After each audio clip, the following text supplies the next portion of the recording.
हमारा प्रोग्राम सुनिए, इस पे अपने कमेंट्स कीजिए, हमारी रहनुमाई कीजिए।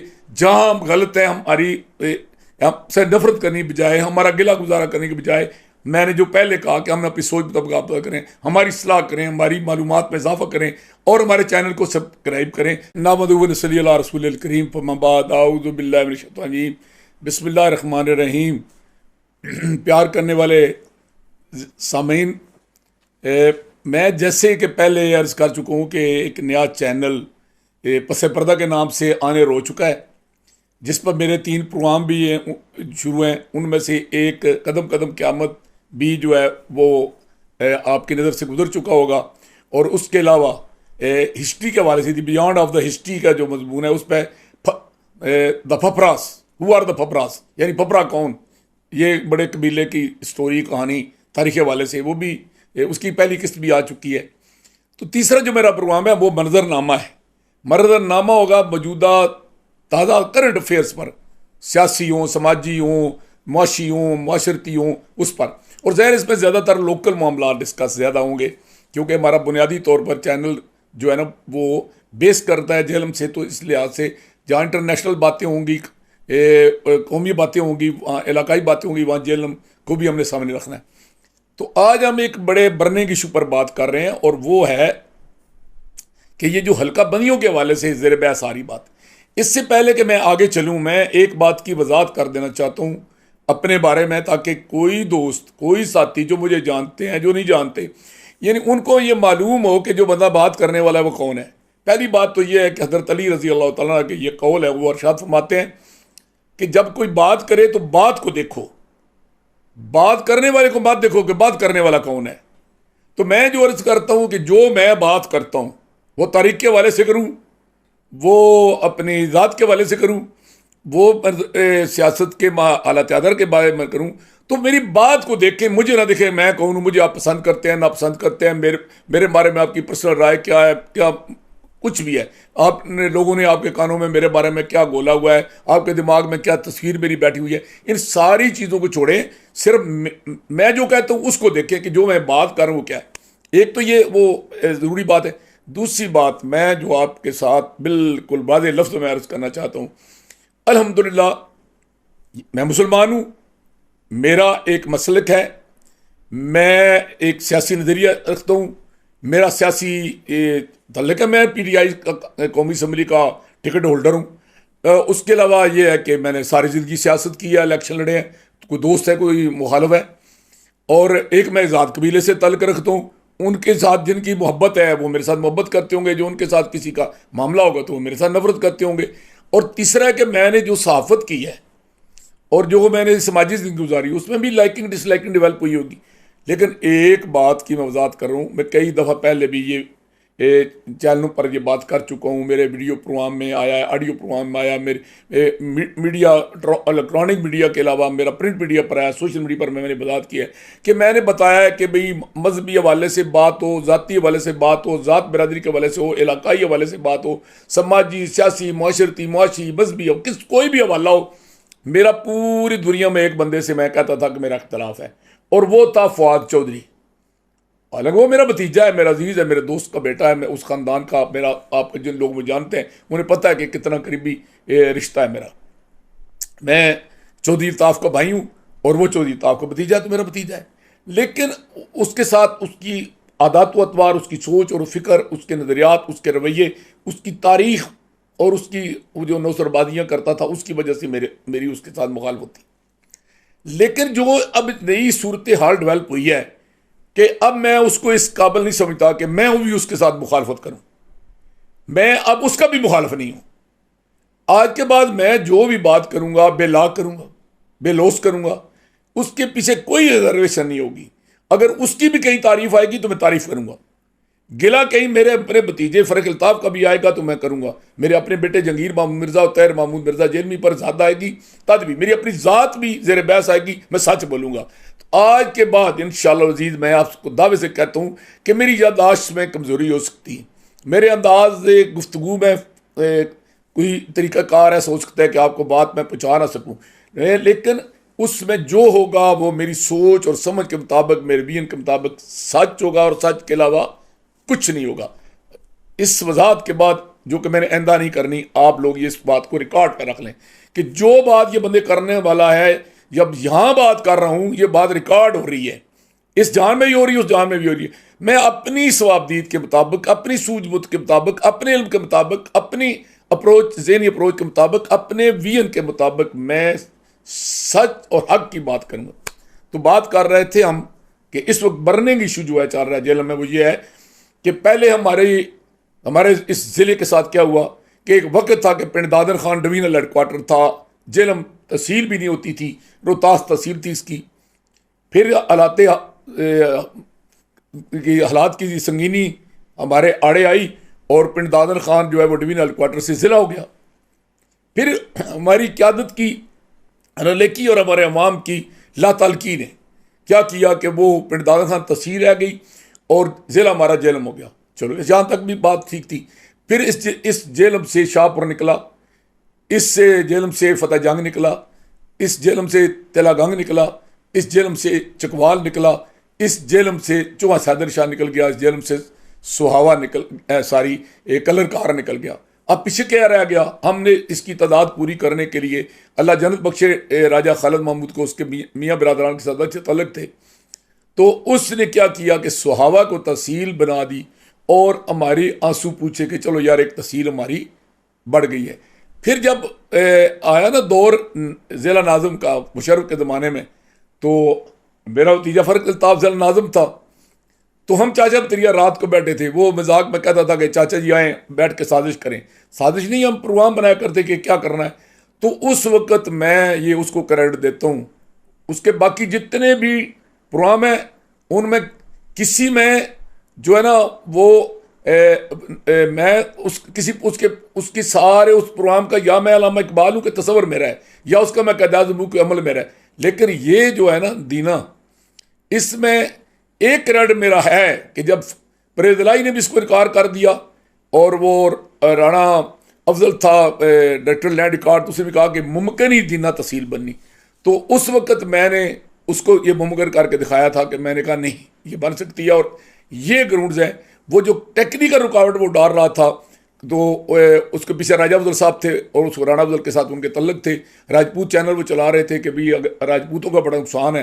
अगर दीना में राजपूत के दराए, दीना में तो अगर राजपूत है तो फिर यही लद्दड़ वाले हैं जो जेली जाट बने हुए हैं।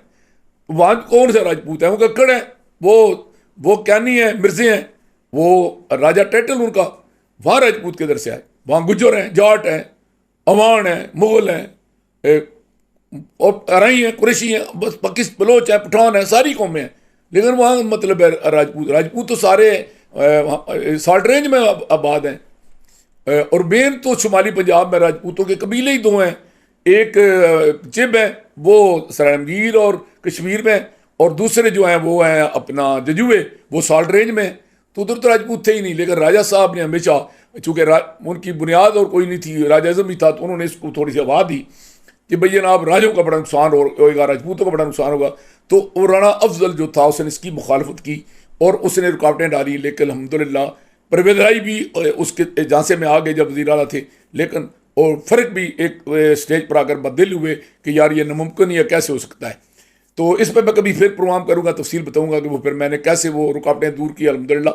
और कितने दिन में डेरा ला कर वहाँ बैठा रहा। 84 हमने गाँव बनाए जेल में। तो ये दीने की तहसील जो फिर हमने फिर क्या करना था, घर में ही हमने तादादें बढ़ानी थी। तो ये फ़र्क अल्ताफ़ का कारनामा था कि दीना तहसील बन गई। अब क्या हुआ जी, सुहावा भी हमारी तहसील है, दीना भी तहसील है, जेलम भी तहसील है, पिंड दादर खान भी तहसील है। कहने को हम 4 तहसीलों का ज़िला है। लेकिन मजबूरी तौर पोजीशन ये है कि आज हमारी ये हालत है कि दिल के टुकड़े हज़ार हुए, कोई यहाँ गिरा कोई वहाँ गिरा। और हालत ये है कि अब हमें ख़तरा लाक हो गया कि क्या ये हमारा ज़िला भी रहेगा। और अगर ये ज़िला रहता है तो क्या कौमी असम्बली के हमारे ये दोनों हल्के रहेंगे, जो NA 60 और NA 61।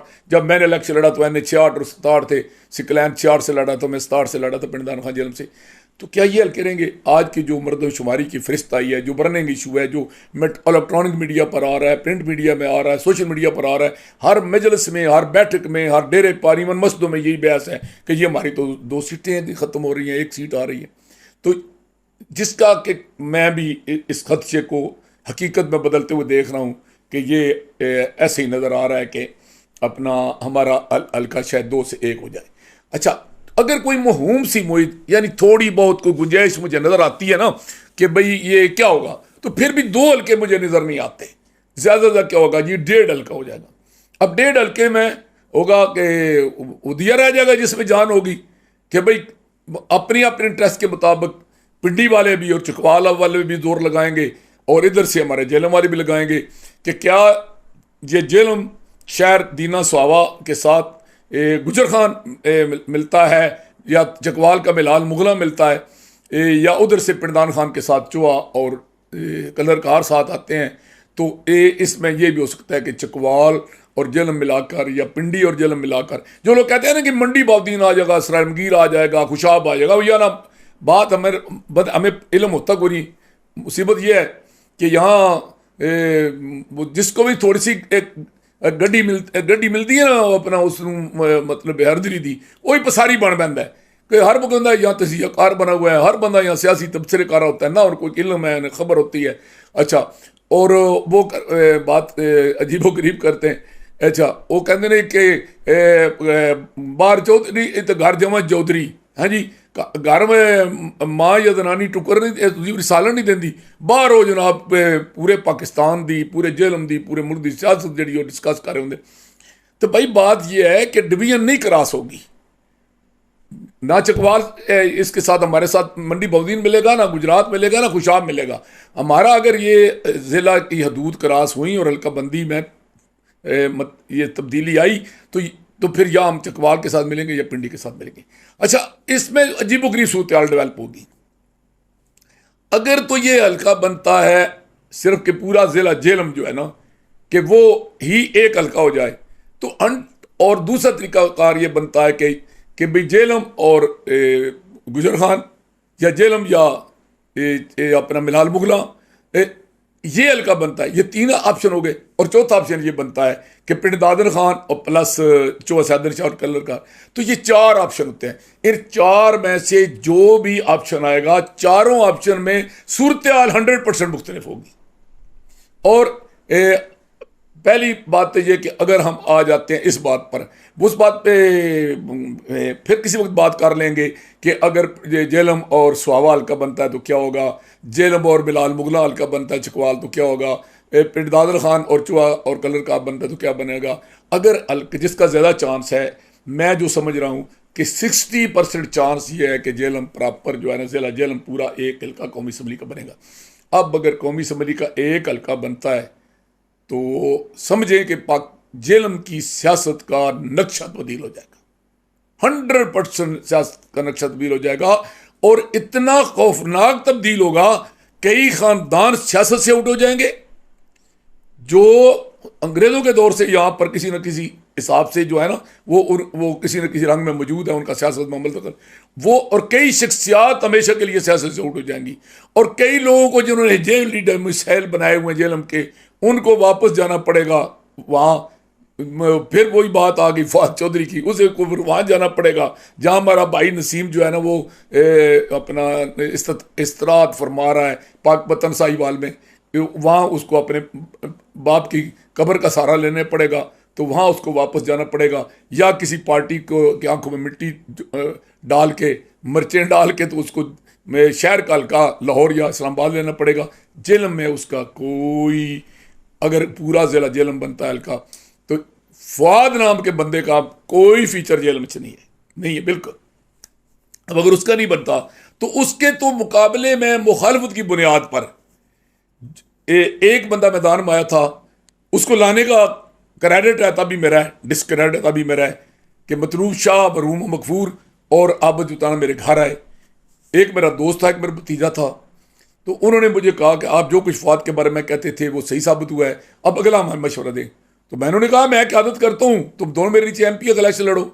तो उन्होंने शाह जी ने इससे इख्तलाफ किया और फैसला ये हुआ कि आबद जुताना फवाद के मुकरम इलेक्शन लड़ेगा। अब जब आप फवाद ही नहीं रहा, हल्के ही नहीं रहा, वो आबद के साथ वो जो हमारा मुआहदा था वो भी मुआहदा ख़त्म हो गया। क्यों कि शाह जी जन्नत में सदार गए, सियासत जिसके साथ मुकाबला था वो जेलम से चला गया और हल्का जो था वो ख़त्म हो गया।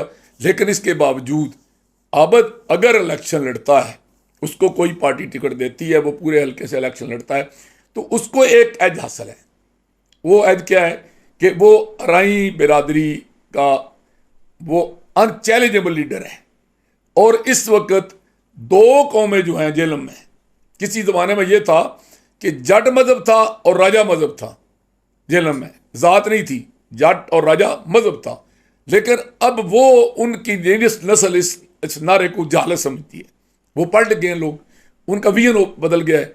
वो समझते हैं कि जट के नारे पर हमें क्या मिला और राजे कहते हैं राजे के नारे पर हमें क्या मिला, स्वाय इसके कि कुछ मतलब है लोग जो हैं वो सदियों से जो हम पर मुसल्लत हैं वो हमें भी क्या दे रहे हैं, दूसरे लोगों को क्या दे रहे हैं, स्वाय इसके कि हमारे कहने पर वो थाने तहसील में दूसरों पर हमारे मुखालफों पर पर्चा करा देते हैं।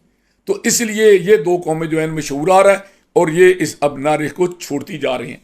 अब पीछे आप रह जाते हैं। इस वक्त हमारे जेलम ज़िले में दो कौमों में ज़ात मज़हब है, यानी ज़ात को मज़हब बना लिया है। एक गुजरों ने कि गुजर अब ज़ात नहीं मज़हब है, और एक अराइयों ने कि ये अराई मज़हब है, ज़ात नहीं है।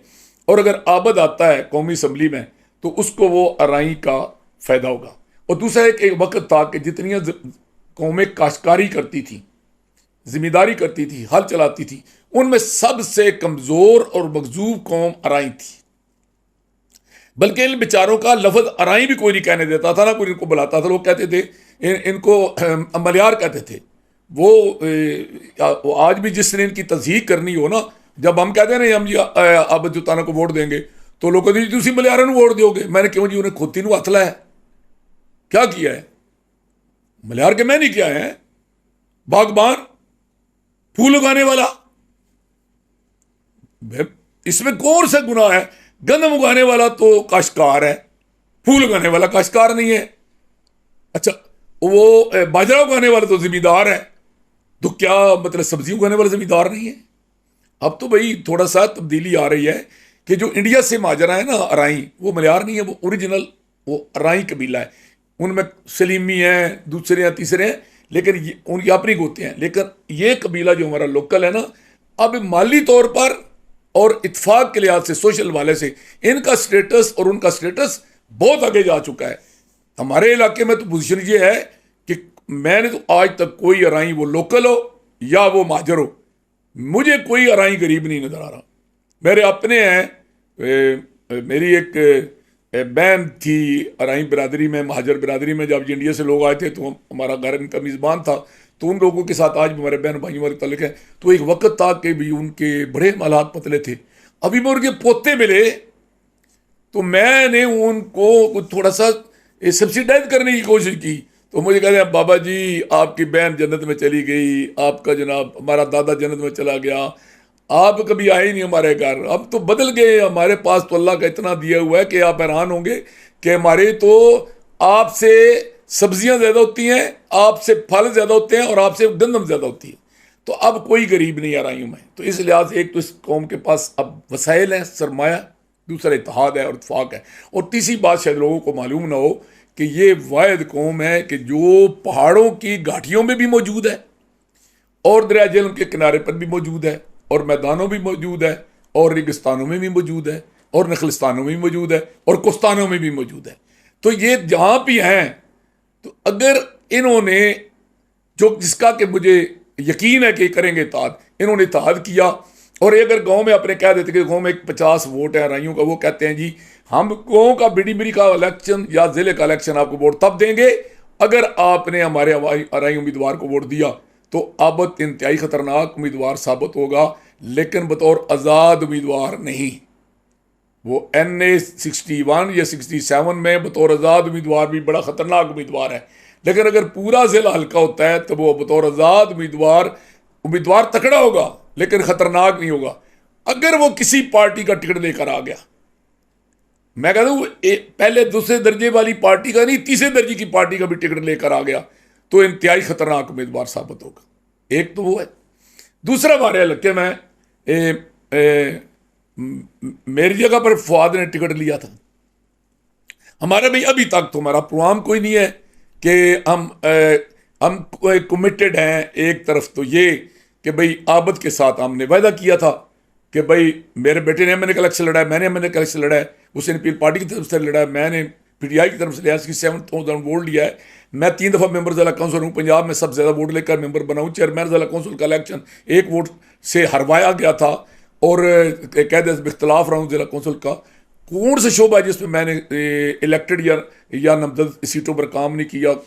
वफाकी गवर्नमेंट हो, सूबाई हुकूमत हो, ज़िला गवर्नमेंट हो, तहसील का इलाका हो, तो अल्हम्दुलिल्लाह तजर्बा भी है और इसकी तारीख खिदमत की भी है और वोट बैंक भी है, बिरादरी भी है। हमारा कबीला मैं फपरा कबीले से तल्लक रखता हूँ और अगर सारे मुगलों को मिला लिया जाए तो मुगल इस ज़िले में जो है ना कम अज़ कम अगर ज़िला पूरा हो तो इसमें तो कम अज़ कम 1.5 लाख कम अज़ कम वोट है मुगलों का। तो इस लिहाज से, लेकिन इस कौम में शऊर नहीं है, इत्फाक नहीं है, इत्तेहाद नहीं है। इस कौम की जो डिसएडवांटेज है मुगल होने का मेजे वो ये है कि मुगलों में इत्फाक और इत्तेहाद नहीं है। वो जो उनकी तारीख थी कि आपस में लड़ाई होती थी वही आज भी है, नफरत है, एक दूसरी की टांगे खींचते हैं।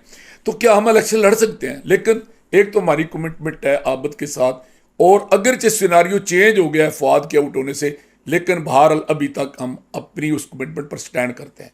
दूसरा जो हमें जो हालात नजर आ रहे हैं कि अगर कौमी असम्बली का हल्का एक होता है तो मैं तो पीटीआई के टिकट का उम्मीदवार हूँ, तो और उधर चौधरी सकलैन है। अगर मेरा और चौधरी सकलैन का टिकट की टाई पड़ी तो मुझे खदशा है कि टिकट शायद मुझे ना मिले, चौधरी सकलैन को मिल जाए। और उसके अलावा हमारे इलाके में 2 नए उम्मीदवार भी हैं पीटीआई के टिकट के। मेजर फैज़ है, उसने जिस जुर्रत के साथ मौजूदा सूरत हाल में पीटीआई का साथ दिया है।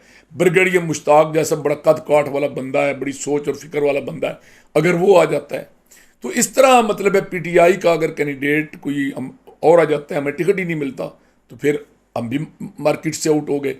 और तीसरी एक हम है ना थोड़ी सी अब अजीब से रवायत परस्त लोग हैं। चौधरी था मेरा भाई था, फ़र्क मेरा भतीजा है। अमार फ़र्क उसका बेटा मेरा पोता है। वो रिश्ता तो है ना मेरा, लेकिन वो यकतरफा मोहब्बत है हमारी उनके साथ। उनका मैं फ़र्क शेद में चाचा कोई नहीं हूँ, फ़र्क का मैं दादा कोई, उसका मार का मैं दादा कोई नहीं हूँ, लेकिन वो मेरे भतीजे भी हैं, पोते भी हैं। अगर फ़र्क इल्ताफ़ आता है मैदान में, एक थोड़ी सी मुझे रिजर्वेशन होगी कि मैं या मेरे बेटे जो हैं वो इल्ताफ़ के औलाद के मुकाबले में इलेक्शन लड़ रहे हों, ये थोड़ी सी एक हमारी रिजर्वेशन है, इसलिए हमारी ये पोजीशन है। आगे रह जाता है जनाब के दारापुर का नवाब खाना, जलालपुर शरीफ वाले, वो रात गई बात गई, वो दिन गए कि जो खलील खां फाक तोड़ा करते थे। अब लोग उनको शेरनियाँ भी कोई नहीं देते, वोट किसने देने हैं उनको? उनकी वो मजहबी इजारादारी भी ख़त्म हो गई है, सियासी इजारादारी भी ख़त्म हो गई है। हमने भी बड़ी कुनूत नादरा उनके लिए और फवाद के लिए पढ़ी है कि हमारे सिर भी तो यही चढ़े से ना। इमरान खान को इन्होंने कहा कोई ये भाभी है जी, इसको तो वोट पीर जो इन्होंने पीर परस्त नहीं देंगे। हम पीर परस्तों के पोलों से जीते, शियों के वोटों से पोलों से जीते, देवबंदियों को पोलों से जीते, अहलदीसों के पोलों से जीते हो। मैं तो सारी ज़िंदगी किसी फ़िरका परस्ती में पढ़े ही नहीं। मैं तो सबको मुसलमान समझता हूँ, सबके जनाजे पढ़ता हूँ, सबको के जनाजे पढ़ाता हूँ, सबके मस्जिदों में जाता हूँ, सब मेरी बात आते हैं। लेकिन उन्होंने इसका प्रोपेगेंडा करके अमर क्यानी जैसे 2 नंबर आदमी के ज़रिए ये चक्कर चलाया और मुझे उन्होंने मेरा टिकट लिया, उसने अपना नुमी शाह ने, और आगे से वो खुद भी वो टिकट गवा बैठा। तो उनकी तो अब कोई पोजीशन नहीं है कि वो कौमी असम्बली का, और वो भी पूरे पाक जो है ना जेलम का इलेक्शन लड़ेंगे। एक वक्त था कि पिंडी डिवीजन नहीं, आधा पंजाब और आधा इंडिया और आधा पाकिस्तान, इसमें से नवाब सर अपना जो है ना मेर शाह वो ऑल इंडिया लेजिस्लेटिव काउंसिल का मेंबर बना था। जिस वक्त उन्होंने फतवे दिए थे कि अंग्रेज़ की हमायत सवाब है, अंग्रेज़ की मुखालफत जो है कुफर है, तो उस वक्त उनके पास ताकत थी अंग्रेज़ की भी और पीरी फकीरी का भी। तो उस वक्त इनका पढ़ नवाब जो था वो मेंबर बना था, लेकिन अब कोई उनका चांस नहीं है। अब रह जाता दारापुर का ख़ानदान। अब दारापुर जो है ना, असल में जब दारापुर की बात आती है ना तो दारापुर की बेस बड़ी मजबूत है, लेकिन दारापुर की बेस बुनियादी तौर पर ना अहलियत है, ना कबलियत है, ना खिदमत है, ना रिश्तेदारी है, ना बिरादरी है। उनकी असबियत ये है कि वो सिंबल है राजा इज़म का, कि कोई भी राजा हो ना तो वो समझता है कि दारापुर वाले जो हैं ये हमारे नुमाइंदे हैं, और वो इस मामले में उन्होंने इंतहाई मुखलसाना किरदार अदा किया है। यही मरहूम नवाज़ुद्दीन इकबाल मेहदी का भी ये तरीक़ाकार था, और यही हमारे भतीजे मतलूब का भी है कि एक तरफ कोई राजा नाम का बंदा और दूसरी तरफ एक कोई सैयद हो, मुगल हो, अवान हो, जट हो, कोई गरीब हो, इवन फरिश्ता भी क्यों ना हो, तो उनकी तरजीह राजा होती है। ये उनको एडवांटेज है। लेकिन अब राजा मामले में अगर हल्का पूरा होता है ज़िला, तो उनको दो डिसएडवांटेज हैं। एक तो राजा की जो नई नस्ल पढ़ गई है, पढ़ कर लिखे हैं, वो कहते हैं जी हमारा कोई अफसर बनवाया है, हमारे को तालीम दी, हमें हमारे गरीब राजों के साथ कोई रिश्तेदारी की है, हमारी डेवलपमेंट के लिए क्या किया, हमारे गाँव के लिए क्या किया, हमारे इलाके के लिए क्या किया। वो जो पढ़े लिखे राजा है ना, राजा बुनियादी तौर पर राजपूत कौम ज़हीन कौम है, हुक्मरान है ना इंडिया के, असल इंडिया के मालिक ये थे ना, इस इलाके के भी मालिक यही थे। तो वो एक तो नई नस्ल उनके इस तसब का शिकार नहीं। दूसरी जो उनको डिसएडवांटेज है वो ये है कि जब पूरे ज़िले की बात आती है तो उस वक्त राजा क्लियर हो जाते हैं। राजा मेन हमारे यहाँ जजुआ है और वो टावा टावा है बाकी ज़िले में, मेन साल्ट रेंज में। तो साल्ट रेंज में उनको जो डिसएडवांटेज है, एक तो है कि दूसरे राजा समझते हैं कि ये वोटों के लिए सिर्फ मैं बिरादरी मानते हैं, दूसरे नहीं क्यों। और उनको एक और डिसएडवांटेज है, वो डिसएडवांटेज उनको क्या है कि जब इसका ज़िला कौंसिल की चेयरमैनी का टिकट हाफिज इजाज जजुआ को मिला था, तो उस वक़्त इन्होंने उसकी मुखालफत की थी और भरपूर की थी और मैदान में आकर की थी। वो जो एक ना जजुआ बिरादरी जो इनकी अपनी बिरादरी भी है, उसके अंदर एक रिएक्शन है कि यार इन्होंने हमारे साथ ज्यादती की थी। इन्होंने सपोर्ट किया था राजा कसम अली खान को जो जालब है, और वो जीता था, और वो उसकी जेत में जहाँ उसकी अपने वजूहत थी वहाँ इनकी सपोर्ट भी शामिल थी। लेकिन उसका यह है कि वो आज इनको छोड़ चुका है, और सिर्फ वो नहीं छोड़ चुका, इनको साबिक तहसील नाज़िम इफ्तिखार शहजाद जालपुर में से छोड़ चुका है। और राजा महमूद जो है उसका तो आखिरी वक्त तक पता ही नहीं चलेगा वो किसको वोट डाल रहा है। और राजा लियाकत जो है वो अब जुताने की दावत खा रहा होता है और फाद चौधरी की दावत खिला रहा होता है, उसका भी कोई पता नहीं। एक रहस्य है कि इनके साथ है वो निजाबत का बच्चा जो पक्का पीडा इनके साथ है अपना वो आपका हरनपुर वाला। तो वो जो बच्चा है ना वो वैसी खोकर जात का है, वो जंजू है ही नहीं। तो इनका ये जो तस्सब है ना शायद इनके काम ना आए।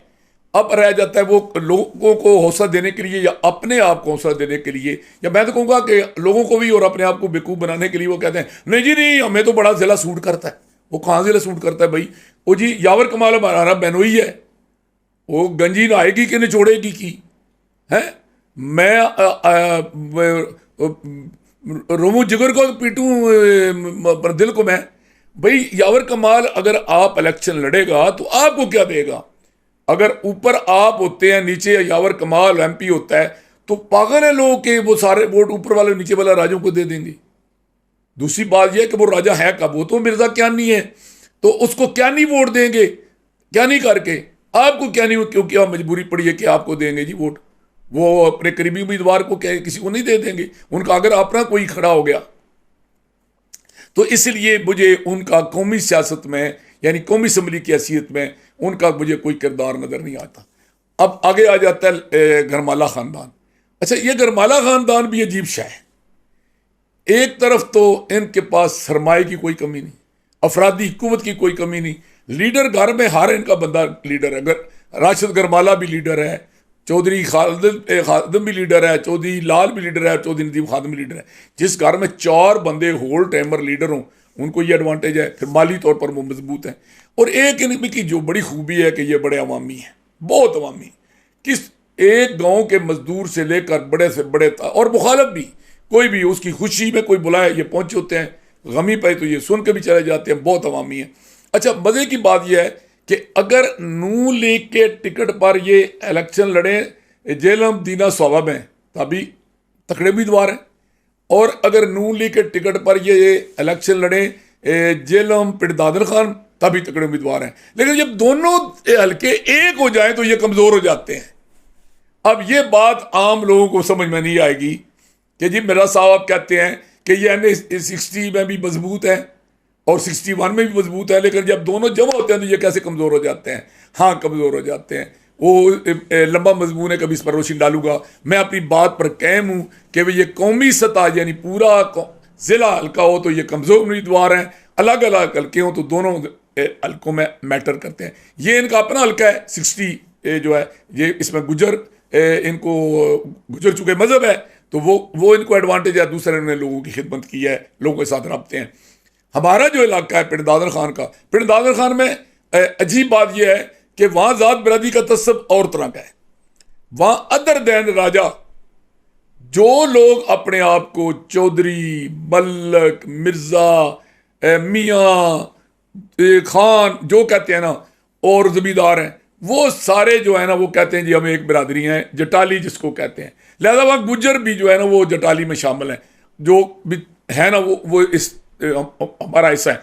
और वो बल्कि लुत्फ की बात यह है कि तहसील पिंड दादर खान में गुज्जर, जाट, अवान, मुगल, पठान, बलोच सब आपस में रिश्तेदारियाँ करते हैं। तो इनको वो समझेंगे हमारी बिरादरी का आदमी है। यानी वहाँ मेरे ये एक अच्छा खासा पढ़िया लिखा जट मुंडा मुझे कह रहा था, कोई जी कोई बात नहीं, अगर नदीम खादम को टिकट मिलता है हमारे हल्के से तो साढ़ा जट बिरा वोट दे देंगे। तो मैं हंस पड़ा, मैंने कहा हाँ पिंड दादर खान के वाले से वो भी जट है। तो इनको उधर ये एडवांटेज है, लेकिन जब नेशनल का मामला आएगा तो वहाँ ये कमज़ोर उम्मीदवार हैं। अच्छा, तो अब फिर रह कौन जाता है? फिर वही गलियां और सुजियां दे विच मिर्दा यार फिरे हैं जी। हाँ, उस आख्या बई हुजरे शाह मुकीम दे जट्टी अर्ज करे 5-7 मरन गवांडा रहंदियां नूं ताप चढ़े, कुत्ती मरे फकीर दी जिहड़ी टोंटों नित करे, ते सुनियां होन गलियां विच मिर्दा यार फिरे। तो फिर मिर्दा यार रह जाता है फर्क इल्ताफ। अब किसी को ये बात पसंद हो या ना पसंद हो, फर्क इल्ताफ जो भी है उस ये अखबारों में इश्तिहार लगा होता है ना। मैं चूँकि ये अपना बिजनेस भी करता हूँ ना, तो ये किसी चीज़ का टेंडर लगता है ना, जंगल का लगे, गाड़ियों का लगे, स्क्रैप का लगे, तो वो कहते हैं जो है जहाँ है जिस तरह का है माल, इस पे अपनी जो है ना कोटेशन दें, अपनी इस पे पेशकश लगाएं। तो वो जो भी है, जहाँ भी है, जैसा भी है, ये इस पे तो मैं कोई गुफ्तगू नहीं करूँगा कि फ़र्क क्या है, उसका लोगों के साथ क्या रवैया है, वो उसका अखलाकी मयार क्या है, उसके किस तरह का उसने नाज़मी किया है, किस तरह उन्हें एमएनएशिप की है। लेकिन उसको इल्ताफ़ का बेटा होना, और जो लोगों को नहीं मालूम कि वो उससे भी ज़्यादा, जो उसको आप खुद भी नहीं पता इस ताकत का, वो चौधरी फ़िरोज़ुद्दीन का नवासा है। जब वो चौधरी फ़िरोज़ुद्दीन के नवासे की ये सीट से मैदान में आएगा, तो हम जैसे जो रवायत परस्त लोग हैं ना, हमारे पुराने बुजुर्ग, तो वो जो सारा ज़िंदगी उनने चौधरी फ़िरोज़ुद्दीन के साथ गुजारी, उसके बाद फिर वो इसके बाप के साथ रहे, वो उनके लिए जज्बाती मसला होगा। दूसरा, शान जलालपुर वाले उसके रिश्तेदार बनते हैं, तमाम तर पसंद नापसंद के बावजूद वो उसके साथ जाएंगे, और उसके उम्मीदवार बनने की सूरत में अगर उसने मैनेज किया, सूरत हाल को संभाला, तो शायद आबद जुताना को भी वो अपनी हमायत में कौमी असम्बली के इलेक्शन से दस्तबरदार करवा ले। तो वो अगर वो, और उसका कोई गांव ऐसा नहीं है पूरे ज़िला जेहलम में, कोई गांव ऐसा नहीं है जहाँ उसका एक आध जाती बंदा नहीं है। और लुत्फ की बात यह है कि उसमें एक बड़ी खूबी है। वो खूबी क्या है कि वो जनाब बंदे का एक दफ़ा चेहरा देख ले तो उसको नाम से पुकारता है, उसका मोबाइल नंबर याद रखता है, उसका गाँव याद रखता है, उसकी बिरादरी याद रखता है, उसका अपने साथ पहली मुलाकात याद रखता है। और एक तरफ वो बड़ा, उसको लोग कहते हैं ये फ्रॉन्ट टाइप है, लेकिन दूसरी तरफ ये पोजीशन ये है कि एक आम आदमी कंदवाल से चले ना, जो दौलतपुर से चले, और वो उसके पेट्रोल पंप पे पहुंचे, तो वो उसको जनाब जितना देर से मिलेगा वो पहचानेगा, उसको गले भी आ लगा, अब तो लगाता है, और चाय पानी भी पूछेगा। अब उसमें इतनी तब्दीली भी आ गई। तो वो उसके अलावा जो मुस्लिम लीग का वोट बैंक होगा वो उसको मिलेगा। अच्छा, उसके अलावा ये है कि जो पार्टियां इलेक्शन में नहीं आएंगी, जी छोटी छोटी जो पार्टियां इलेक्शन में नहीं आएंगी, उन पार्टियों के साथ, उनकी क़यादत में से किसी के साथ किसी न किसी मौके पर उसने कोई ना कोई नेकी की होगी। एक तो उसके पास चूँकि बहुत ज़्यादा इक़्तिदार रहा है, उसने लोगों के बच्चे नौकर कराए हुए हैं, सड़कें दी हैं, बिजलियाँ दी हैं, पानी दिया है, स्कूल दिए हैं, अस्पताल दिए हैं, और सबसे बड़ा काम जो उसने किया है कि पिंड दादर खान को तो उसने लिंक किया जेलम के साथ। अगर बनावा वाला पुल ना बनता और उसका बाप कहान वाला पुल ना बना के जाते, तो ये अब आज भी हम मंडी बाउद्दीन की तरफ धक्के खा रहे थे, ये चकवाल की तरफ धक्के खा रहे थे। तो इस लिहाज से वो उसकी जड़ें बड़ी मजबूत हैं, तो वो एक मजबूत उम्मीदवार होगा। लेकिन अगर पीटीआई मैदान में ना हुई तो फिर तो उसके लिए बड़ी आसानियाँ होंगी। लेकिन अगर पीटीआई मैदान में हुई तो फिर क्या होगा कि मुकाबला बन जाएगा। अच्छा, अब रह जाता है जो सियासत में एक नया एंट्री है अमीर हमजा करमानी की। अमीर हमजा करमानी ने मेरी तरह पीटीआई को जमाने की कोशिश की, लेकिन पीटीआई में शाह महमूद कुरैशी वाला कार्ड भी उसका कामयाब नहीं हुआ। यहाँ उसका कार्ड जो है ना यूसुफ रज़ा गिलानी वाला कामयाब होता नज़र आ रहा है कि फवाद ने कोशिश की थी ये जगह पीपल पार्टी में बनाने की, लेकिन नहीं बना सका। वो अमीर हमजा करमानी आ रहा है, और अमीर हमजा करमानी एक नया तारफ़ है। ये इलेक्शन उसका नहीं है, लेकिन अगर वो इसी तरह मेहनत करता रहा और इसी तरह वो आवाम में अपने आप को ले जाता रहा, तो चूंकि पीपल पार्टी भी दिन ब दिन मजबूत होती जा रही है, वो पुरानी वाली नफरत उसकी कम हो रही है, तो अमीर हमजा करमानी किसी न किसी दिन सियासत में एक अपना किरदार अदा कर जाएगा।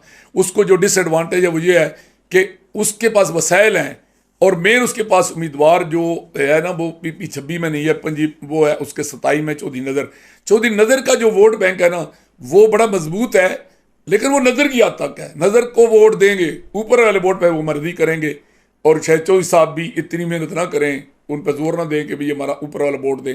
इसलिए अमीर हमजा करमानी ज़िले में शायद कोई रोल अदा ना कर सके, इसलिए मुझे पीपल पार्टी की नज़र नहीं आती। अब रह जाती है मजहबी जमातें, वो तो ज़हर इलेक्शन लड़ेंगी। पैट का अपना वोट बैंक है, लेकिन इतना नहीं है कि वो किसी के लिए खतरा बन सके। पैट से मुराद मौलाना तहरुल कादरी का ग्रुप। अच्छा, जमात इस्लामी का पूरे ज़िले में वोट बैंक है, लेकिन बहुत थोड़ा है। ऑर्गेनाइज लोग हैं, कमिटेड लोग हैं, लेकिन कमिटेड भी कहाँ, जहाँ गए मतलब है वो जिधर गए साईं उधर गई, जिधर गए साईं उधर गई गाई, वो वाली बात है। कहाँ मतलब है अपना वो मियाँ तफ़ैल मोहम्मद और सैयद अबूल मौदूदी रहमतुल्लाह अलैह, कहाँ चौधरी अब्दुल मालिक रहमतुल्लाह अलैह, कहाँ मतलब है वो जनाब वो लोग चले गए यार, वो लोग वो सूफी करमलाई जैसे अल्लाह वाले लोग। अब जिस तरह की क़यादत है, अब अंदाज़ा लगा है ना कि 1993 में कि वो हसन निसार के कहने पर मैंने पीपल पार्टी का टिकट को फोरगो किया, तो कि जी दोनों में बुराइयां हैं, मुस्लिम लीग वाले भी बुराई हैं, पीपल पार्टी वाली भी हैं। तो एक नया बंदा आ रहा है, कादी आ रहा है, जालमो कादी आ रहा है। हम उस जालमों को मुकाने लिए मौलवी रशीद की दोस्ती थी, तो कादी के टिकट को हमने लिया, और जब हम गए तो बड़ी दो थंब थे पिंडदान खान में जमात इस्लामी के। एक है अभी फौत हुए हैं डॉक्टर मीरुद्दीन, मेरे भी दोस्त थे जाती, ये पिंडदान खान में बड़े जमात इस्लामी के थे। ये पूरे इलेक्शन के दौरान में मिले ही नहीं। दुकान पे गए तो पता चला घर चले गए, घर गए तो पता लगा दुकान पे चले गए, और जब भी उनको पता चलता था कि मैं मांगे हुई जगह पे जाते थे। एक वहाँ उनके गालबन आजकल तहसील के अमीर हैं या कुछ ज़िले में उनके चौधरी इफ्तिखार साहब हैं सऊबाल के, वो मेरे अजीज़ भी हैं इनडायरेक्ट, बहुत अच्छे आदमी हैं, बहुत अच्छे बिजनेसमैन हैं। उन्होंने जमात इस्लामी को NGO बनाने में और एजुकेशन के जरिए नोट छापने की फैक्ट्री लगाने में बड़ा कमाल दिखाया। लेकिन वोटों की पोजीशन ये थी कि कम से कम 5 किलो का ताला उनके घर पर उस सारे इलेक्शन के दौरान लगा रहा, जितनी देर में हम इलेक्शन लड़ते रहे। तो वो जमात वाले अब कारकुनों का भी वो कमिट होना वाली बात को नहीं रही, लिहाजा वो भी कोई मुझे किरदार अदा नहीं करते नजर आते। अब रह जाती है फिर कौन सी और जमातें हैं, PTI, पीपल पार्टी, नून लीग तो हमने डिस्कस कर ली, तो अब 2 और जमातें हैं। उनका डिपेंड करता है कि वो कैंडिडेट क्या लाती हैं, और वो दोनों जमातें बड़ी खतरनाक हैं। एक है लब्बैक, जिसका वोट बैंक है, जिसके पास जनूनी किस्म के कारकुन हैं, जनूनी किस्म के कारकुन। एक तरफ तो वो बड़ी मुफीद है इस लिहाज से कि भाई उनके लोग ना डरेंगे ना वो बिकेंगे, और वो भरपूर किरदार अदा करेंगे। लेकिन दूसरी तरफ बड़ा ख़तरनाक ये है कि उनको जमात की क़यादत ने शऊर कम और जनून ज़्यादा उनमें भरा है, तो वो उनके गुब्बारे में हवा इतनी भर गई है कि कहीं ऐसा ना हो कि फटे तो अपने आप को भी ले डूबे। वो एक ख़तरा है। अदरवाइज उनका वोट बैंक भी है, उनके पास कारकुन भी हैं, और उनके पास सरमाए की भी कोई कमी नहीं है, क्योंकि पीर शीर भी जो इलेक्शन कैंडिडेट लड़ेगा उनका उम्मीदवार होगा, ज़हर को पीर शीर होगा, पीरों को पैसे की कौन सी कमी होती है। तो उनका उम्मीदवार भी मैदान में होगा, और वो कमज़ोर उम्मीदवार नहीं होगा, अपसेट नहीं कर सकेगा, लेकिन उसका एक अपना रोल होगा, एक अपना मकाम होगा, एक हैसियत होगी, वो ठीक ठाक पोजीशन अख्तियार करेगा। एक और नई जमात आई है मैदान में, वो है मरकज़ी मुस्लिम लीग। मरकज़ी मुस्लिम लीग को लोग शायद अभी तक असेस नहीं कर सके। उन्होंने दीना में ना कैंप लगाया, लोगों की खिदमत की, तो हमारा एक अजीज़ है बरखुरदार अबैदुर्रहमान, बड़ा पक्का जनाब दारापुर वालों का है, और वो दारापुर वाले सुबह कांग्रेस में चले जाएंगे तो दूसरे दिन मुस्लिम लीग नहीं होगा, कांग्रेस में होगा। तो उसने वो नाम पढ़ा ना कि मरकजी मुस्लिम लीग ने वहाँ जनाब लोगों को जनाब वो थैले बांटे हैं, उनको पानी दिया है, उनको नलके दिए, तो उसने वो खबर बड़ी शेयर की सोशल मीडिया में। तो मैंने भी उसको कोई नहीं तरदीद की, मैंने कहा चलो ये कर रहा है तो करने दो। वो उसको बेचारे को ये नहीं पता था कि मरकजी मुस्लिम लीग और चीज़ है और पाकिस्तान मुस्लिम लीग नून और चीज़ है। तो वो मरकजी मुस्लिम लीग के जो लोग हैं एक तो पढ़े लिखे हैं, मज़हब पर उनकी बड़ी गिरफ्त है क्योंकि वो बाअमल मुसलमान है, उसके अलावा उनके पास इल्म है मज़हब का भी और दुनिया का भी और सियासी शऊर भी है। तीसरा है कि मेहनती कमाल थे, जनूनी नहीं है, बाशऊर मुतहर्रिक और फाल कारकुन है। तो अगर उनको मजहबी कुतों ने साथ दिया और इताद करने में कामयाब हो जाए, वो जमीयत शहतुत सुन्ना की को साथ ले लें, वो जमीयत उलमा इस्लाम को साथ ले लें, वो मरकज़ी जमीयत अल-हदीस को साथ ले लें, वो पैड वालों को साथ ले लें, वो लबैक वालों को किसी तरीके से अपने साथ मिला लें कि सीटें बांट लें कि 3 सीटें MPA की उनमें से किसी जमात को दे दें, खुद मरकज़ सीट लें। अगर उनका उम्मीदवार कौमी असम्बली का उम्मीदवार हुआ जिसका पहले से तारम मौजूद है, तो वो बड़ा ख़तरनाक उम्मीदवार होगा क्योंकि वो लोग जान लड़ा देंगे और उनका मौका बड़ा तगड़ा है कि यार ये सारे लोग आजमाए हुए हैं, इन्होंने क्या किया है। हाँ, हम नए लोग हैं, हम जहाँ रहते हैं, अब जो जहाँ रहते हैं उनको लोग अच्छा समझते हैं कि वो पक्के नमाजी हैं जी, झूठ नहीं बोलते, फ्रॉड नहीं करते, धोखा नहीं देते, नेक लोग हैं। तो अगर लोगों का रुझान वो अपनी तरफ मोड़ने में कामयाब हो गए तो बेहतरीन वो उनकी भी एंट्री होगी। और ये फ्यूचर है हमारी ज़िला जेलम की 1 सीट होने की सूरत में।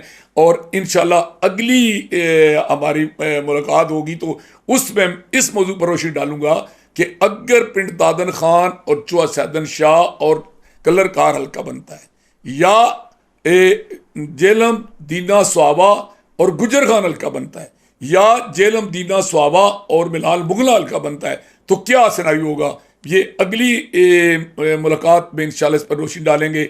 आज इतना ही।